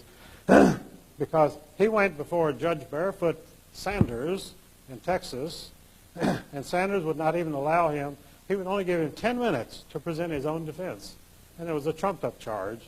And so they sentenced him to 8 years, and then they allowed him to walk away because they didn't want to keep him anyway. So he's hiding out somewhere here in California, probably. I couldn't say where, but I haven't had feelings out here. And I've had a lot of people who had to go on the lam. Tupper Saucy was another friend of mine. He was on the lam for 5 years. Finally came back and did a year in Atlanta, and he's out now. But these people thought they would go to court and get justice. They didn't know there was no justice there. You can't get something they don't have. Yeah, you can't bring it in with you. So Tom Donahue, after I started this radio program, he became the biggest promoter of my books. And so I was on talk shows for 5 hours a day there in Florida, 3 hours with Chuck Harder. They ran Chuck out of business because he had me on. He has no program today. I did 3 hours of Chuck Harder and 2 hours of Tom Donahue. And Tom Donahue used to introduce me on his program as J. Edgar Hoover designated me the most dangerous man in America. And so, which he did for years. And so Rush Limbaugh was growing very rapidly at that time, and he had the program immediately following Tom Donahue. So he would listen to Tom, introducing me as the most dangerous man in America. So Rush appropriated the title for himself. He began to advertise all over the United States, Rush Limbaugh, the most dangerous man in America. And of course, Rush was about as dangerous as a carrot, you know. I mean, no threat to anybody. But he used that for a couple of years, and he finally dropped it because it was so ridiculous that he couldn't carry it on any longer. But they put Tom Donahue out of business because he was on the program for hours a day saying, you've got to get Eustace Mullins' books, and talking about the Federal Reserve book and my other books. And they were selling them like hotcake, and Chuck Harder was too. So they sent a reporter down from New York to take care of Chuck Harder. And the way he did it, he came to Chuck and he lied. He said, we want to do a big spread on you in the New York Times. And he wasn't even with the New York Times. He was a Nation correspondent. And but Chuck didn't know that, didn't check him out. And Chuck thought, boy, I'm going to have a big spread in the New York Times. This is going to be great. And so he invited the guy into his hotel there and wined and dined him and showed him all of his operation, let him go through his files. So the guy goes back and writes a series of articles. The main thrust was that Chuck Harder was a tool of Eustace Mullins, and that I was using Chuck to promote my books. and that Chuck was the sucker for doing this. So, of course, it was a total double cross because I had no influence over Chuck Harder at all. He only sold my books because he made money off of them, and he was making good money. But so I said to Chuck, I called him up, I said, look, I can refute everything that is in these articles about my being anti-Semitic and so forth. I said, as I've said on your program, I said, they call me anti-Semitic because I go along with the Orthodox Jewish position, which is that there can be no Jewish kingdom on earth until their Messiah comes. And they don't acknowledge Christ as Messiah. And so the Rothschilds, after they began to make a lot of money, they decided to start their own Jewish movement, and they called it the Reformed Jews. They hired a guy named Rabbi Moses Hess in Germany, and they put millions of dollars behind it, and Reformed Jewishness became a very big thing in the Jewish community. But there was always a great battle between the Orthodox Jews, who they were the only true believers, and the Reformed Jews, who only believed in money and power and having a Jewish kingdom, which would be at the crossroads of the world next to the oil fields. The whole idea behind putting Israel, the Jewish nation, in the Middle East was to eventually seize the oil fields. And that's what the new program is. They're starting the Crusades over again. The Crusades started in 1279, and there were 8 Crusades, and the Christians won the first Crusade very handily. They beat the Muslims, and they took over Jerusalem. Then they got homesick and went home, so the Muslims came back and took Jerusalem again. And then 5 more times, the Crusaders came back, and each time the Muslims beat them because they learned how to fight them. So we only won the first Crusade. So when you talk about a crusade between 1,900,000 Christians and 1 billion Muslims, obviously the Christians outnumber them and should win. But the fact is that they don't know how to fight in the Middle East, and they never will learn. And the Israelis only fight in the Middle East by terrorism. That's the only thing they know. And so that's how they've survived this long, with American armaments and terrorism. But when George W. announced this new crusade, it was to be that we were going to attack 34 Muslim nations and destroy them in order to end the threat of terrorism. It sounded like a pretty good program. And for the military-industrial complex, it was a great program. We're going to fight 34 nations for the next 100 years, the 100 Years' War. I think George W. thought of himself as going down in history as the hero of the next 100 Years' War. And that was the foreign policy of the United States, a policy which is so insane you wouldn't think a 4-year-old child would embrace it.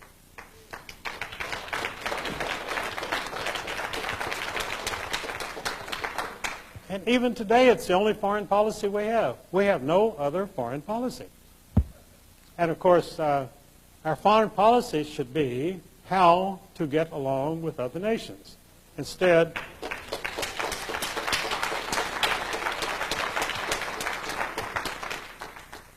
what we have is a foreign policy run by lunatics who want to make every nation in the world our enemy. And the rest of the world is not particularly interested in being the enemy of America. They still dream of America. All over the world, people dream of coming to the United States. Not because the streets are paved with gold. They know that's not true any longer. But the gold is in the Federal Reserve Bank of New York.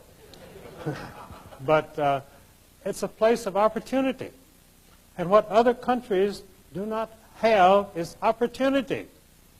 And because they have no opportunity, they have no chance to improve their standing, to improve their income. There's no place there that they can do this. So all they can do is immigrate, and immigrate to only one place. Nobody wants to immigrate to China. Nobody wants to immigrate to Africa. They want to immigrate to the United States. This is the only country in the world that everybody else in the world dreams about. Because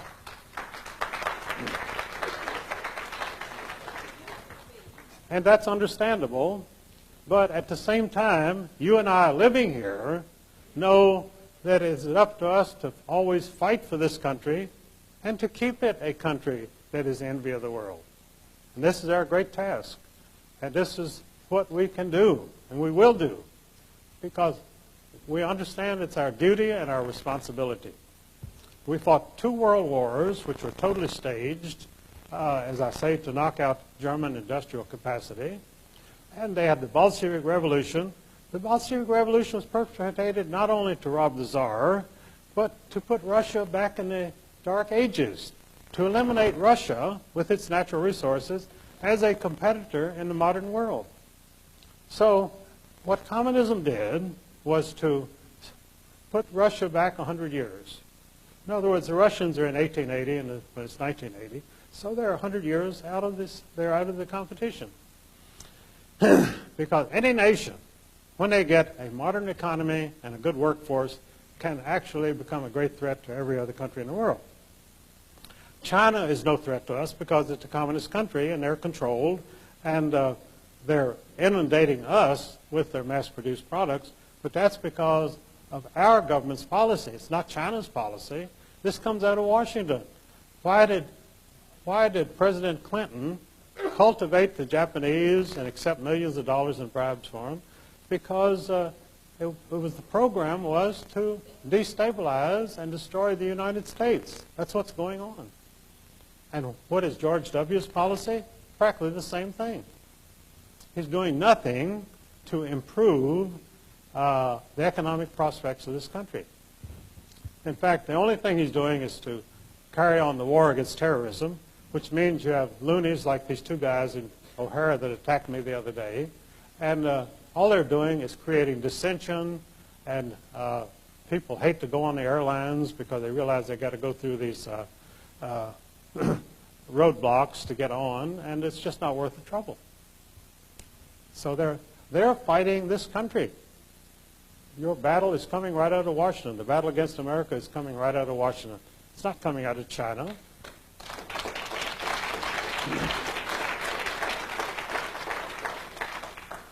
And if it's a battle against America, what is it? It's a conspiracy, and that's why you're here, to find out about the conspiracy. They could not do this without a conspiracy. If one person in Washington would stand up and say, I stand for America, see what the bumper stickers they put out, they say, you stand behind this country, stand behind the USA. They don't say, we stand in front of the USA, we stand behind. And because they're behind, we're behind. And that's where we are today. Language is very important. So all the slogans that came out of the 9/11 show the total poverty and hopelessness of these people because they're living in the past. They cannot face the future. And the future belongs to America. And we will have the future if we exercise our responsibilities.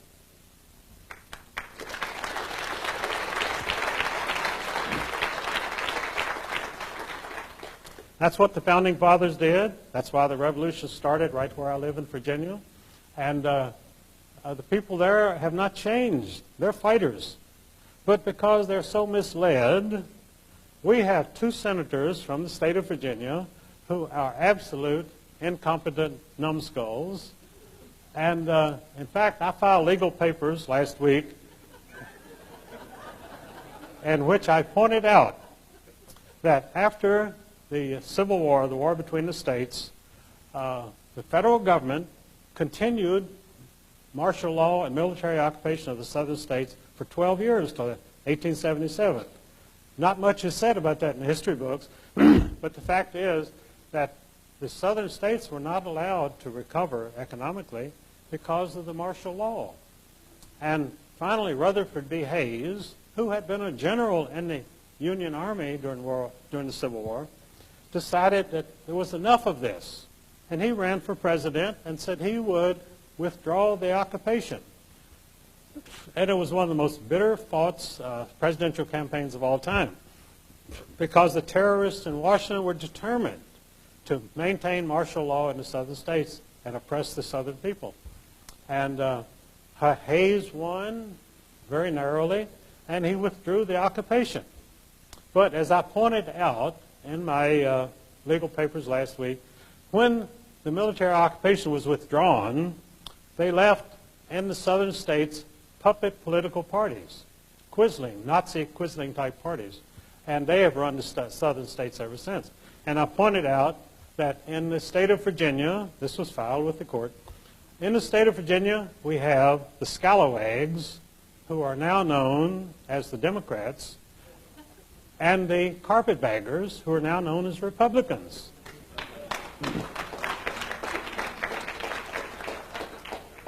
And if you think I'm ever going to get a chance to argue that in court, you're being very optimistic. But it's in the court records. There has been no mention in the press of this lawsuit or about the carpetbaggers and the scalawags, which is what these people are. They're absolute scum. And the people in Virginia and the other states are working for these puppet Quisling political parties. So this is what we're fighting for, to finally end the Civil War. Over 150 years ago it took place, and now we haven't recovered because they will not allow us to recover. They will not allow prosperity with the people because of the control of the media, the control of the schools, control of the government. They're keeping the people in slavery. And this is their only program. Slavery was forbidden by the 13th Amendment. But we have more slavery in this country today. We have people working 3 and 4 jobs simply to exist. If that is a slavery, in most places where they have slavery, they don't work 3 jobs.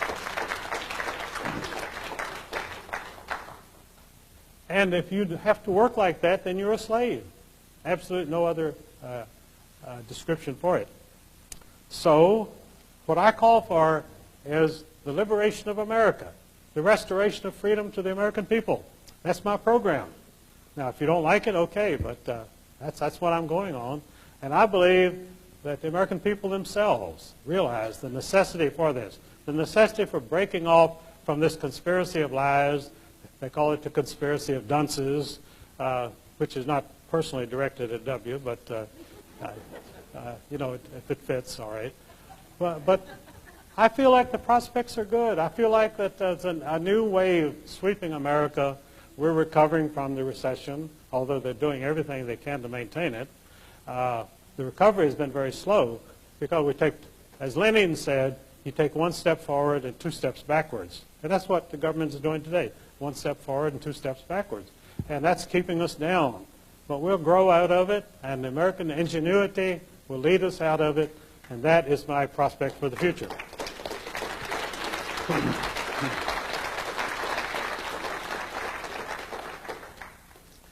Now, I think we have a few minutes left for some questions. If I guess people will come up and ask the questions, and I'll be glad to answer anything that... Okay. All right.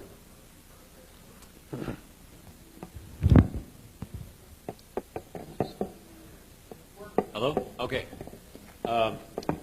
My question is, you mentioned something about working, I believe, for the Joe McCarthy Foundation. The McCarthy Campaign, yes. Is that Joe McCarthy? Joe McCarthy, yes. Okay. My question is, was he slandered? Was he framed? What's the real story about Joe McCarthy, and what was your work in the foundation?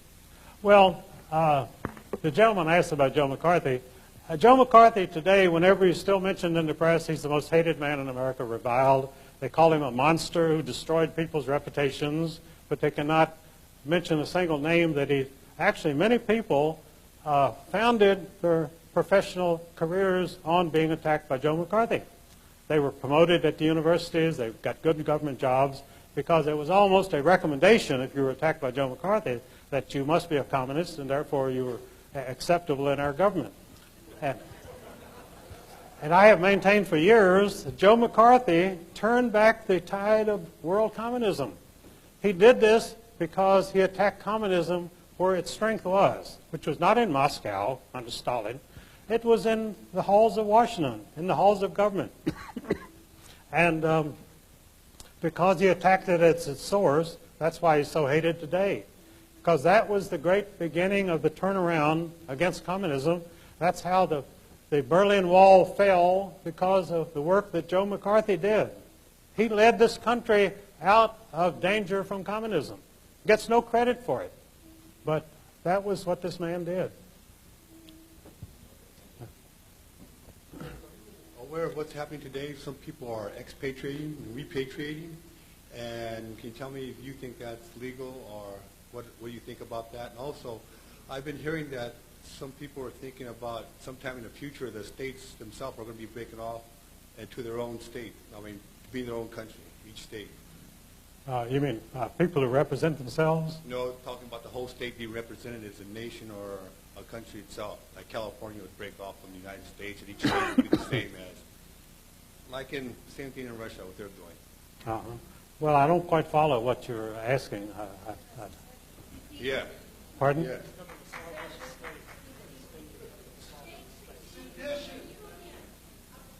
Having their own state?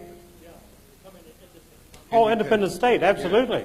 Well, that's what this country was founded, as a compact of independent states. And they converted that into a federal dictatorship, illegally. The Constitution has never allowed this. This is what the Civil War was about, that they had the right to withdraw, and peacefully withdraw. And Lincoln violated that. Well, actually, the attack on Fort Sumter was orchestrated by the Scottish Rite in Charleston, South Carolina, and that was the pretext for the whole war. The Southerners never had any idea there would be a war. There was no reason for a war. The point I'm trying to get across, do you see that coming for each state to break off by itself? Yes. And also about the expatriation and repatriation, have you heard of that? And what do you know of it? Oh, I don't quite follow that. I'm sorry. It's called expatriation, repatriation, when you come in from being a U.S. citizen to an American citizen, being as that they falsified a contract and put you in there and made you a U.S. citizen. Oh, that's absolutely true. I understand what you're saying now. There's a great deal of information going out about what it means to be a U.S. citizen, a United States citizen, and so forth. That's quite involved, and I won't go into it right now, but it's a good move, and I like to see it taking place. Thank you. Mr. Mullins, I believe to be a good conspiracist, we should question everything. I picked up a little book from Dan Pila Sr. called The Enigma of the John Birch Society. And that piqued my interest because a lot of good people I've worked with over the years are very active in groups such as that, common law groups, constitutional groups. And in this little booklet it said that Robert Welch sold his candy company for several times the value of its worth to, it was bought by Rockefeller. Not sure which one, but in a sense then Rockefeller money founded the John Birch Society. Do you have any knowledge about that or comments about it? And if so, would that not make the John Birch Society very suspect in the Patriot movement? Oh, I certainly do. In fact, I know personally that Nelson Rockefeller organized the John Birch Society because, no, this is true. I know two people were at the meeting where he organized it and agreed to buy the Welch Candy Company, which didn't belong to Robert Welch, it belonged to his brother John. Robert Welch had a candy company, which had gone bankrupt during the Depression, and his brother John hired him for his candy company.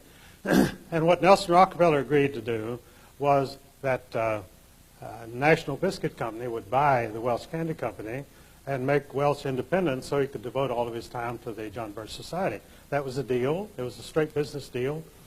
And his brother continued as a director of Nabisco. And today, if you look in Standard & Poor's, you'll see that John Welch Jr., Robert Welch's nephew, is still a director of Nabisco. So that was all arranged. And Revelo Oliver, one of the founders of the John Birch Society, who was a good friend of mine, told me that Nelson Rockefeller maintained a $250,000 rollover account at Chase Manhattan Bank so that Welch could meet his payroll. And whenever he drew on that, Rockefeller would replace the money. So Robert Welch was simply an employee of Nelson Rockefeller. Thank you very much. When referring to the people that hate this country and its people, you referred to Billy Crystal. Were you talking about the actor? Well, the Billy Crystal I'm talking about is a would-be actor. All right. All right. But the other Billy Crystal is an established actor, a comedian who has never done or said anything funny, but you can get away with that in Hollywood. All right. But the other Billy Crystal was the son of a famous socialist in New York called Irving Kristol. Irving Kristol was a leading socialist writer all of his life in New York, and his son Billy then became the senior Bush's chief of staff when Bush was Reagan's vice president. But since W became president, he won't have anything to do with Billy Crystal, because Billy Crystal became so notorious as the head of the Israeli fifth column in the United States that you can't have him in any government position whatsoever. But I call him Billy Crystal because to me he's a joke. Who in the government right now is part of the Israeli fifth column then? What offices? Who? Who in the government right now? What offices do they hold? Are part of the The acting Secretary of Defense, Paul Wolfowitz, is one of the leaders of the Israeli fifth column. In fact, he is running the Defense Department because Rumsfeld is doing the public relations and appearing on television every day to promote the thing. So it's actually Wolfowitz who's running the thing. So here you have an Israeli fifth columnist running the Defense Department. All right, thank you. Yeah. All right.